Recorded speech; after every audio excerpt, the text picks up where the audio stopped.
Yeah, so I think that men are created to be in community. And so I think, it's interesting. I've lived in different countries, so in a North American culture context, men are ultra lonely, Hmm. more lonely than anywhere else that I've ever been. In South Africa, there's that you can be lonely, but men are a lot more communal. I just came back from Tanzania. Men are a lot more communal there. I do quite a work in Europe. Men, even in Europe, in some sense, can be more communal. In America, you have a kind of a cowboy mentality, and I think that's something that we fight culturally because we, in some ways, feel like I need to be independently strong. And when it comes to those dark things, everybody goes through dark moments. And those are the moments that's very revealing, that makes you realize I need people. And then you start asking, who are my people? Hey, welcome to another episode of the Lease Road Commute. We're so glad that you're here. Today, we got a really special guest. He's one of my top five favorite people from South Africa. I only know three people, so he made the top five, which is really good. We have Ernie Kruger, a good friend of ours. He's been a mentor of mine, really have been appreciative of him. As always, we have our host, Ray Belcher, and I'm your co host, Rick Bergman. And we're so glad you're here. Ernie, thanks for joining us. It's great to be here, man. Good to see you guys again. Man, it is. It just does something for the old heart to see Ernie Kruger back in West Texas. So Yeah. that's good When to we have you. when we drove in, my son, we've been gone for about almost 2 years. He's forgotten about West Texas, and as we drove in, he saw the first pump jack. He said, "Wow, I don't think I realized how much I missed this place." Yeah. West Texas will always be in our hearts. Well, it's we're thrilled to have you. Let's just get right to it. Were you or were you not ran out of town because of your affinity for skinny jeans? And no, I don't think that I was ran out of town, Oh. but I did every so often have to remind people that I can squat 700 pounds. That's why Uh-huh. my jeans look skinny. Here we go. Here we You go. know, something that I think is really special for me is I was actually with you when you went and got fitted for your first cowboy hat, which I always thought was just so interesting because That's I've done true. way more ranching and farming than you in my life, and you were the first one to get a cowboy hat out of the both of us. Although You were Ernie, with me. I can't even. That's with Cavenders. Where was it? Yep. That's crazy. That's awesome, man. I still have that hat. although Ernie grew up, his dad raised horses back in. Yeah. Yeah. Okay. Yeah. I'll let you have it then. Yeah. Yeah. We didn't have cows. We did have horses. Mhm. So obviously from South Africa, Yeah. been stateside for a while, but talk a little bit. Ernie's a former professional rugby player, played all over the world. Brothers are still playing or kind of getting their careers tied up. Yeah. But talk a little bit about how rugby was for you and how that shaped your life. Some good times, lesson learned. Just kind Yeah. of a quick 5-minute synopsis of that. maybe. Yeah, yeah. So I was raised in a South African family. Every South African family loves rugby. It's like, it's like in South Africa you love meat, you love the Bible, and you love rugby. It's like those are the three things, the cardinal things in your life that you need. And so since I was 5, wanted to be a pro rugby player. Decided at an early age I'm going to go pro. Mom and dad was concerned because there's lots of high risk there and injuries, but I was really determined. And so when I was 18, I actually went pro. My freshman year in college. Got pulled into the South African emerging. It's called the Emerging Springboks. So it's the national team, and then the second year really kind of things started going even better. So rugby was a big part of my life. The problem though was that I replaced God in my life with rugby, and rugby became my everything, my identity. And I think that's what we do as men, right? Is we always replace God with something in our lives. And so I had the fame, money was coming in, notoriety, all the things that I was kind of quote unquote success. And when I hit that pinnacle early in life, I was 19, I was pretty much starting to achieve a lot of my goals. That's when I realized there has to be more to life because I was not happy. And so that's a scary thing when you have a lot of things happening in life and you feel I'm still not happy. So I had a real existential crisis at 19 as a young pro athlete. I'm in the papers, I'm on TV, and here I am feeling on the inside like I'm dying. And that's when God came into my life. I really, for the first time in my life, was eagerly, sincerely wanting to know if God's there and wanted to walk with him. So yeah, so Was that through church or through like chaplain with the team? Or how no, did you I kind of didn't figure have that out? much to do with church. I had a buddy that was a big Christian, and he was a phenomenal rugby player. He's one of the best in the country at the time, a young like rookie of the year type of a guy, and he would just we would have breakfast from time to time. He would come grab me for lunch from time to time. And at that time, socially, I had no credibility to give him. He had all the credibility to give me. And I couldn't quite understand why he would just come and take me for lunch or breakfast. And every time I met with him, I could tell he had something I didn't have, and I couldn't put my finger on it. So I started doing some deductive reasoning. So like, he's pro, I'm pro. He's got a hard goal, I've got a hard goal. So like, I'm like, what is it that he has that I didn't have? And then I come to find out he really had a serious relationship with God. And it was actually his influence and then him pursuing me that really opened my eyes to what it really means to be Christian. Because in my culture in South Africa, everybody's Christian. I think I met one atheist my whole life in South Africa. So it's like the Bible Belt here. It's like the Bible Belt, so everybody's Christian, but what Christian is it's like a social club, but he knew Christ. He knew him. I could tell he would pray differently. He would think that he spoke differently. He lived differently. And so one day I called him and said, listen, man, I need help. And he came to my house, talked to me. I went with him to a college night, a college ministry on the campus. And that's when I actually became a believer at 19. Oh, cool. And everything shifted then. That's my whole, I still played rugby after that, but my whole purpose and focus in life completely shifted, and rugby took its proper place in my life. It wasn't my God. It wasn't my identity. It was just a platform to use to point people to him. So yeah. So quick question. Why do you think we as men tend to gravitate to anchor to our whatever we do for a living as our identity? Why do you think we tend to do that? I think it's natural for men. I think that's a natural response, right? I mean, all the men that all the men I work with, even in ministry now, I'm a full-time pastor, minister, missionary, it's so easy to make that your identity. And I think that's natural. I heard someone say something once. They said the human heart's like an idol factory. We are always producing little false gods that we can worship outside of the real God, right? And I think that's the reality. It's not like you conquer that. I think you always fight that, even as a believer, whether you're in business, whether you're in ministry, whether, some people's idol is being a father or being a husband, and they start, what's really a gift as a family, they start idolizing that, and it becomes that which it's not, So I think that's can become a bad thing real quick. Yeah, that's why you need good men in your life that can help you bring that perspective. Say, dude, I know your family's important to you, but actually your family is too important to you. It's hindering you from doing what God's called you to do, which that's not what family is for. Family is there to help us, right? And so the best things in our life, oftentimes we make them the God things, and that's when they become destructive to us. And that's just I think that's the human condition. That's why we need the gospel, because it actually breaks that tendency inside of us. It puts God on the throne where he belongs, and then everything else takes its proper place in our lives. So yeah, otherwise your equilibrium is disturbed and you're just out of whack, Yep. Another follow-up question to that. So you had mentioned having, a guy that had come into your life and was loving on you, taking you to lunch, Yeah. showing you the love of Jesus. If they're, say somebody right now is listening to this or driving down the road, they don't have that person in their life. They work a crazy schedule. What advice would you give them to find this person? Man, this may sound super simple, but cry out to God. So when I started realizing I'm in trouble, I became suicidal, I became really depressed. You feel like the world's closing in on you and you don't know where to go. And there's a church on every corner where I live, but I never thought I would go to church. Like I never thought, and I was so oblivious to even godly people that God already had placed in my life providentially before I even knew any of that or before I even thought to ask or pray for it. But I remember one day just having a real sincere conversation with God. At the time, I wasn't a Christian. I was still not saved, none of that. I just said, God, if you are there and you are interested in me, I need to know.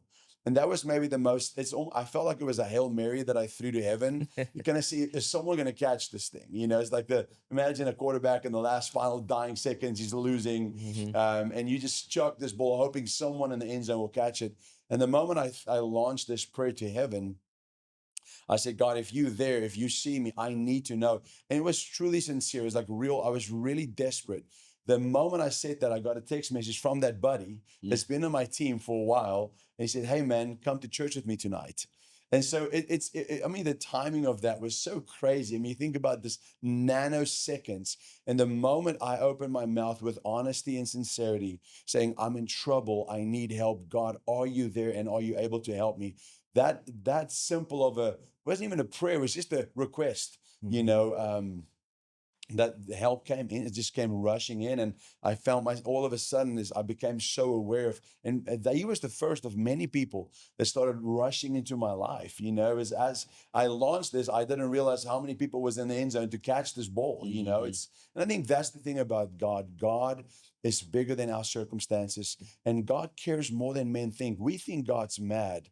Yep. But God is angry towards sin. The Bible speaks about that clearly. I don't want to act like God doesn't have anger. He's very angry. He's angry always at sin. But God so loved the world that he died. So the love of God, I think men sometimes, because we know we fall short of his glory, because we know we've made mistakes, we live with guilt, we are clothed in shame. We don't think that God's even interested. And that was my big thing. I thought I was outside of God's reach, but God is so close to us as men. He's in your truck. He's in the oil field. He's in. I mean, I've led men to the Lord at 38,000 feet in the air. Yep. I've sat in conversations with men that says, "Listen, I don't even know if God is interested in me." And it doesn't matter how far, how wide, in the ocean, on a ship, in the air, in the middle of nowhere, remotely, God is there. So yeah, he's close. Just ask. Ask a simple, sincere prayer. Say, God, please send someone my way, and he will. That's Well, great. I think that nails it too, because you know, like you said, once you kind of cried out to God and were honest with yourself and prayed that Hail Mary prayer, you know, you had people that kind of rushed into your life all at the same time. There are people that care about you. Like, my encouragement to guys in general would be, you know, there are guys right now that are cheering for you, Yeah. that see you trying really hard, that see you trying to be a good dad, see you being a good employee. Like, man, old Ernie's a good dude. He's a little out there, or he's close to figuring it out. When he does, he's going to be Yeah. really powerful. And then once you get a little momentum, it's like, man, I'm not because that, I think that feeling of isolation and just feeling like you're the only one dealing with something is just a really powerful negative emotion that's not real. Well, you know, it's interesting too, Ray, as you say that. I'm thinking, you know, the Bible says that God resists the proud, but he gives grace to the humble. So I think when men reach that point of just brokenness, which we hate that point, but That's that's right. maybe the most important point in any man's life, is to get to a place of utter acknowledgement of your brokenness. God, I am broken and I need you. The moment, even just that, if you just in your truck, wherever, God, I am broken and I need you in my life. Please come in whichever way you need to. That sincerity and that humility, I think that's what invokes and brings in God, you know, because I think as long as I think about your child, you know, I've got 5 kids. Sometimes my kids don't want my help, but they need my help. Sure. And I'm watching them. I'm very aware of them needing my help, but I'm waiting for them to say, Dad, can you come help me? Of course I can. I'd Yeah. love to help you. But I want them to ask. Yeah, that's good. You know, you said something I want to circle back to, that I think, like, you were in such a bad place before you got to that. Like, you're in rock bottom. You're crying out. You're trying to figure out if God is even there, and if he is there, if he's interested in you. You know, to the point of having negative and suicidal, like, pretty dark place. You Yeah. know, I have more guys than I can count in my phone that struggle with that thought process today, you know? And so it's like, maybe you have that epiphany moment where you cry out to God, you feel like he answers you. Maybe you have to revisit that daily. Maybe you have to revisit that several times within the same day, because you're in such a negative place. From a, like, systematic, practical steps to process pain in a healthy way, do you have any recommendations or steps that guys can take that, just to remind themselves of the reality that they're just, you know, they're never alone, and they're not the only ones dealing with whatever they're facing? Yeah, so I think that men are created to be in community. And so I think, you know, it's interesting. I've lived in different countries, you know, so in a North American culture context, men are ultra lonely, more lonely than anywhere else that I've ever been. In South Africa, there's that you can be lonely, but men are a lot more communal. You know, I just came back from Tanzania. Men are a lot more communal there. I do quite a work in Europe. Men, even in Europe, in some sense, can be more communal. In America, you have a kind of a cowboy mentality, and I think that's something that we fight culturally because we, in some ways, feel like I need to be independently strong. And when it comes to those dark things, everybody goes through dark moments. And those are the moments that's very revealing that makes you realize I need people. And then you start asking, who are my people? That's good. So we talk about me and three. Like men do life in pods of no more than four.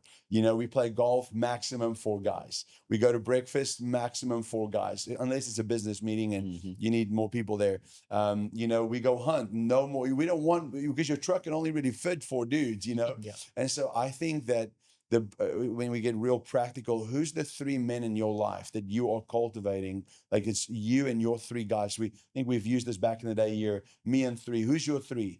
That you can really that you let in deep. That because you can't go deep with everybody. You can't spill the beans in front of everybody. You got to be wise in who you talk to in life. You know, not everybody's got your best interest at heart.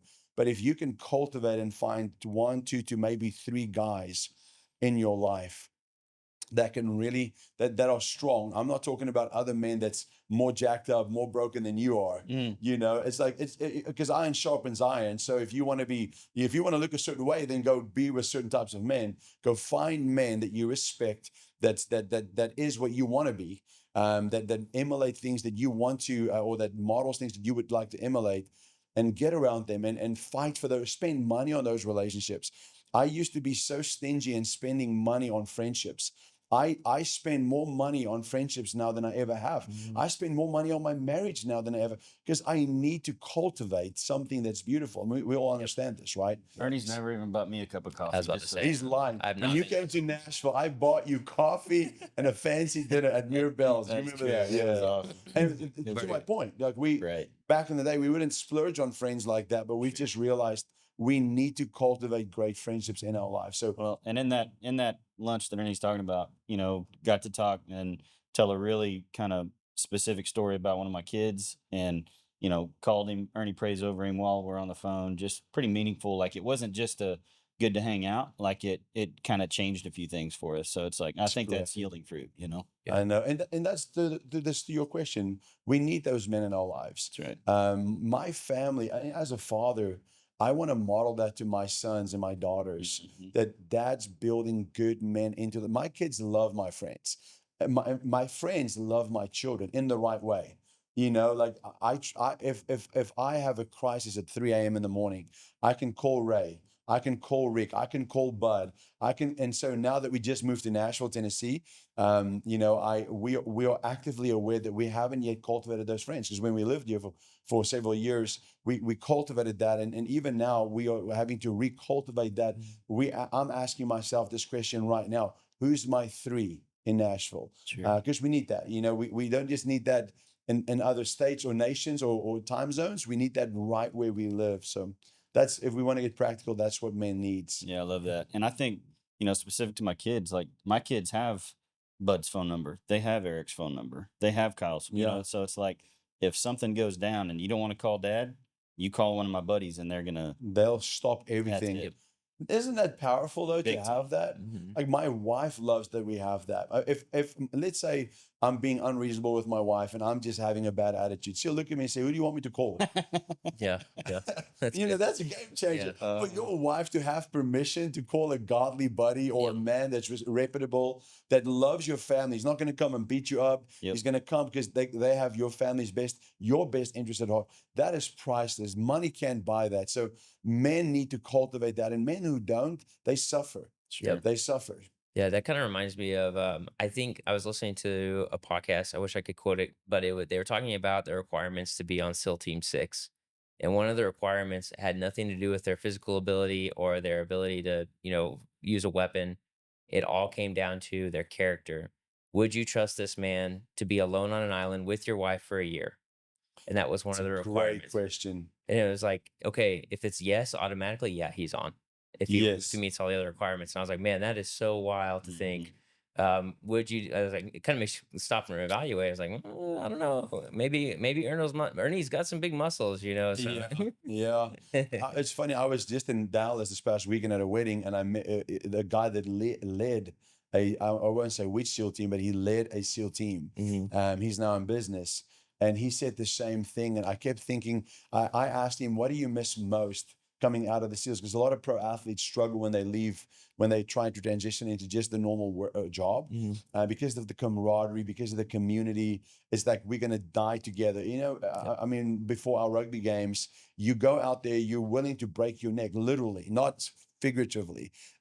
Someone's going to break something. Someone's career is most likely ending in the next 80 minutes, but no one's holding back at all. So there's a level of trust. And I think that's the beauty of being men, is that we are called to build warrior type buddies that we know these guys are locked in. When I die, they taking care of my family. When I'm in trouble, and every time I travel, because I travel a lot for my job, I know that my family is safe, not because just I believe in God, but God has placed great people around my family hmm that will stop their lives for my family if I'm not there. Yep.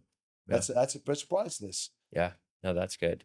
If I was going to circle back to something that you said, because I think this has just been ingrained in a lot of us, especially in Western culture, we have that American dream, right? So it's like, go out, find success, and conquer and acquire. So Yeah, it's like this. How would you define, if you were mentoring a young man, how would you define success as a man? man. So that's such a great question. I think obviously my worldview dictates my response, right? So the way I see the world through a biblical lens. And so I don't know who's all listening to this and how they view the world, but as a Christian, success for me is knowing God primarily. It's the gift of knowing God, the ability to know God. That's the starting point for me of success. Is can I and do I know God? Do I know the creator of all things? Because if you don't know the creator, you don't understand his creation, which includes you. You don't understand yourself. So I think for me, the greatest starting point of success is knowing God who created you, and what he created you for. Mm. And so then you start living your purpose. So, because at the end of the day, having money is honestly in America, if you work hard, not that hard. Yep. I know a ton of people with money that they don't feel successful. They feel lost. When you work and with a lot of successful people, that it's not hard for them to buy a plane. You realize, man, because you think, oh, if I'm at a place that I could buy a plane, maybe I'm successful. Well, go ask the guys that's bought the planes. They'll tell you that's not success. There's a lot more to life. So I think that's the starting point. And then I think to build a family, I think that building a family that loves God, that knows God, that loves one another, where love is really present in that family. For me, that's a big sign of success. If I look at men and they've accomplished a lot, but their families are falling apart, I don't really consider them very successful. Yep. They make money, which again, it's actually not that hard to make money if you work hard and you are reliable and you have integrity. It's especially in America. There's plenty of opportunities and lots of people make money. But if their families are full of love and their children are full of love and they are well taken care of, and you can tell that their lives are respectable, not just the man who's making the money, but all of them, their families value. To me, that's success. And I think ultimately when I stand before God and when we all as men, when that day comes, you stand before God, I don't think that success is not going to be the amount of international tournaments I played. Yep. Or the amount of gold medals I won. Like none of my trophies is coming with me to heaven. So I know I can't bring that. My bank account, funny enough, God's not going to count my money when I stand in front of him. So none of those stuff. But I think the impact I've had in my family and in other people in God's creation, for me, that's success. Am I improving the people that God's created's lives in a meaningful way and pushing them closer to God? So that would be my, maybe not very concise, but the definition of success. No, I think it's well said, actually. I, you know, I think Rick and I have conversations with guys all the time, and I know you do as well. Like, you're one of the best leaders of men that I've been around. We have guys that feel like they just kind of navigate crisis to crisis. and just go from one thing to the next. And Yeah. it's difficult to like get on the other side of something. Mm. And so as men, they're never like taking that deep breath to get a little rest and rescue from that. Yeah. What would be your recommendation to help guys kind of navigate crisis in their life? Ray, this may shock you a little bit. I would say embrace crisis. I think we were born for adversity. I think men were made to be in crisis. If you don't want crisis, then die. Yeah. Just Kinda die. true. Give up right now. I mean, like, because I think of my life. The moment I feel like, man, I've got enough money in the bank, boom, something happens, you know. Or the moment I think, man, my life couldn't go better, boom, some trap. Like this life that we live is full of crisis and tragedy. And that's why we need to be grounded men, knowing who God is, who's in charge, who we are, because we actually are God's hands and feet. And God sends us to deal with crisis. And I actually think that that's a lot. Has a lot to do with purpose. I think we take, when you think of creation for a moment, God took what was chaotic and he put it in order. Mm-hmm. So what are we to do as God's image bearers? Yep. What did he do to Adam and Eve? He said, take the garden and put it in order. Take it from chaos, a state of no order, and put it in order. So I think that's actually what we are called to do, is to take things that's in a state of crisis or chaos and bring it to order. But once we're done with that project, another one happens, you know? And so I think that's the perpetual state that we find ourselves in. So the question, how do we find rest in our soul? As I think it comes back to, do we understand our purpose?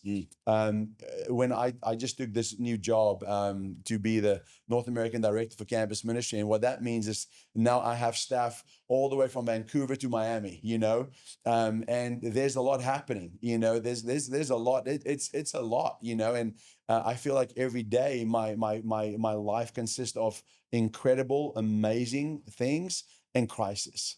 It's like every single day. Mm-hmm. And so I can resent that, or I can embrace that and say, I was born for this. I was made. And then we tackle these crisis scenarios with confidence, knowing that God's going to bring order to this chaos or to this crisis. Yeah, I love that. And I would love to take credit for it, but I've heard you say it in some sermon over the last handful of years. But you said purpose in this conversation. I love that too. But you know, you say that there's a calling on the other side of that crisis, right? Yes. And that like kind of that scale or that balance on the scale is what, like, when you see that there's like God didn't never waste a hurt, like there's a purpose in that pain.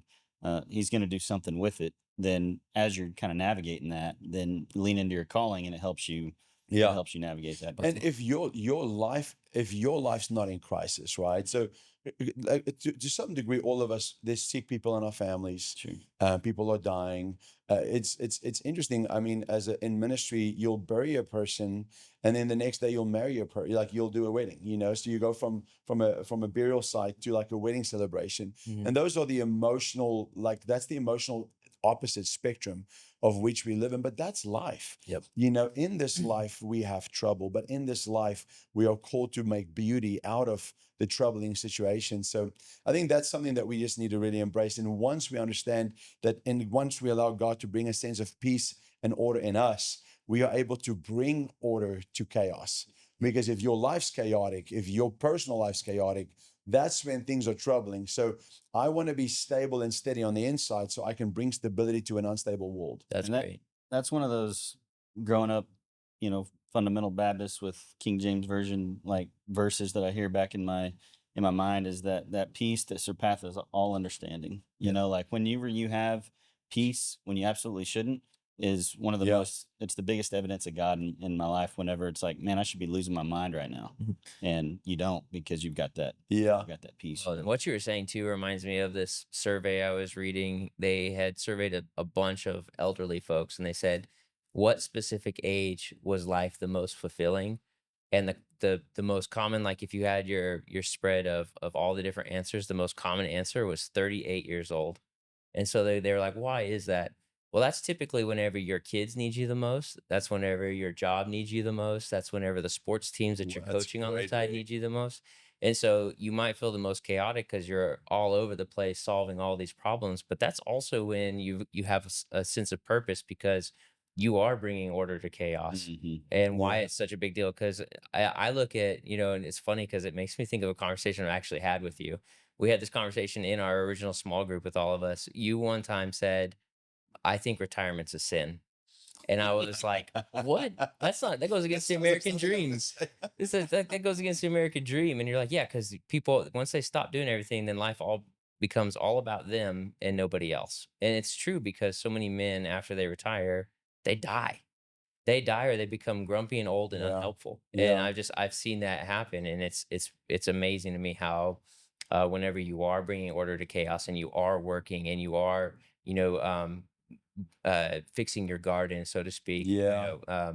It's beautiful. Yeah, it makes a lot of sense. On this idea of retirement, so Rick and Lori French, you guys I know was him just from about to church. say him. You Yeah. about to bring him up. So he just was with Chevron for like Right. amount of years and took early retirement, but their retirement plans to go plant a church. Yeah, in Florida. I was He's like, great. Rick, you're not retiring. You're going to work harder than you've ever worked. And I think that's the point, right? Is Yeah. understanding that God has brought us to a place of order inside.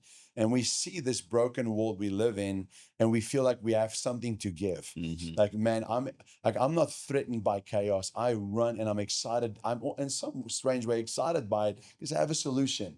And that to me is the most liberating thing in the world, is when God liberates you by bringing order to your chaos inside through the gospel. Now all of a sudden you feel like I've got something to give to this world, so it's Yep. exciting. So retirement becomes like, well, what's the point, Yeah. Yeah, no, changed my perspective. I was like, well, turns out I'm not retiring. I had that conversation with Kaylee at the end of the day. So You can slow down, yeah. Another question we had, I know we've kind of talked on this just a little bit, but there's so many different debates on identity and purpose. How would you define manliness? Well, you have to be South African. Okay. Yeah. Here we go. I'm joking. I'm joking. It's interesting. I think that, again, your worldview obviously dictates being a man, but I think men provide. They are providers. Men are protectors. And I think actually men are lovers. They love well. And so men naturally have to provide. That's why we work. And if you don't want to work, you need to just, get a helmet because life's tough. Mhm. You have to work and you have to go home at night tired, like you've worked hard. Yep. I think that's a good thing. I think that's one of the most liberating things to young men that we work with. We work with thousands of young men on college campuses across the world.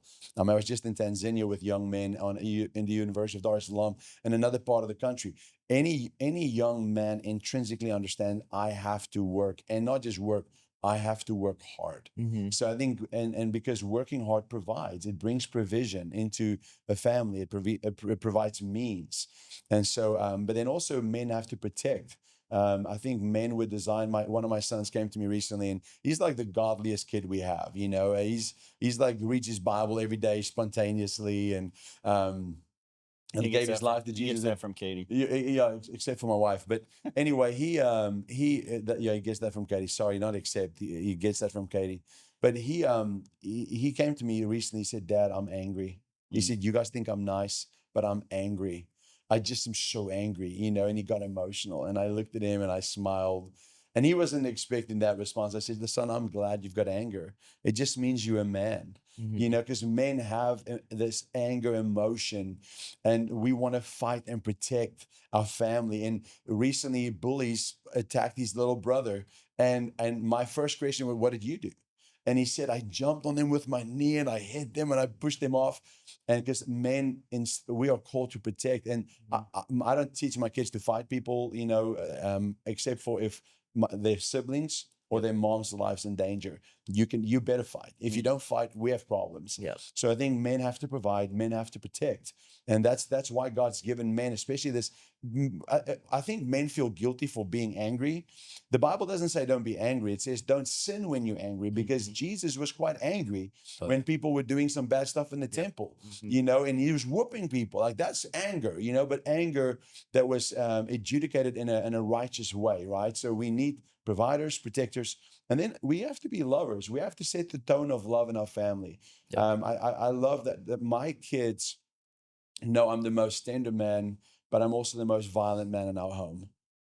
Like, I'm the most tender. There's no one as tender in my house.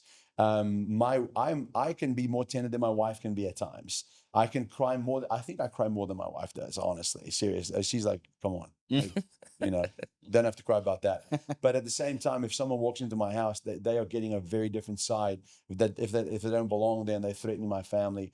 But I think being a loving man and loving in a right way, like loving in a way that's sacrificial, serving your family, laying down your life for your wife and your children and others, frankly. Yep. I think that's really for me what manhood should be. So provider, protector, and a biblical lover. Yeah. Yeah. I love that, the idea of tenderness and violence not being mutually exclusive. Yeah. Yeah. Like you're both. Yeah. And you're really, really high levels of both. And knowing when it's Yes. appropriate to That's be right. each. It's true, right? Yep. I mean, we had a conversation with a young man recently, and he's like, "Well, I think that killing a murder is wrong." And I said, "Define murder." He said, "Anyone that takes a life, that's murder." I said, "So let me give you an example. As if someone breaks into your house and is about to kill your wife, what are you going to do? You're going to say, 'No, I can't murder.' Like that's." He said, "No, I'm gonna take that guy out." I said, "If you didn't, you'd be a coward." I said that would not be a manly trait. I think men are called to protect, even at the expense of their own life. So I think that's innate to us. I think that's what God's put in us, and I think that's what God's called us to. And apathetic men are dangerous men who don't protect, men who don't provide, and men who don't love. Yep. That actually harms society. It harms families. It's really, Yeah. nails it. Yeah. Well, Ernie, you as we kind of finish up our time together, if you were given some bit of encouragement to guys that are maybe out here in the oil fields of West Texas, or they're back in Nashville, chasing their dream away from their family or everything they know, Yeah. whenever they get to that spot where they just don't know which way's up. You've mentioned crying out to God. You mentioned finding community. Is there anything else that you could leave us with that would help the guys turn that corner and see things in a better light? Yeah, I think Ray, that's a great question. One of the things I have to remind myself of a lot of times is God's not mad at me. Mhm. And I think that men needs to hear that. Your father is not mad at you. Your father loves you. I think my sons and my daughters, sometimes they'll be afraid to maybe talk to me about something because their fear is I would be mad at them. But God is a relational God. He cares deeply about you and he's not mad at you. He wants to hear from you. When you're in your truck driving, when you feel the most unlovable, that's when he loves you the most. So my encouragement to you as a man is find God, find your purpose, and live hard. Like be a man. Like live your life. Like burn your gas. Like don't get into this whole self-preservation thing. Like be a man in every single way. That's so good. That's good. Well, Ernie, we've really enjoyed it. At least I have. I can't speak for Rick, but No, I always enjoy it. Even though you've never bought me a cup of coffee.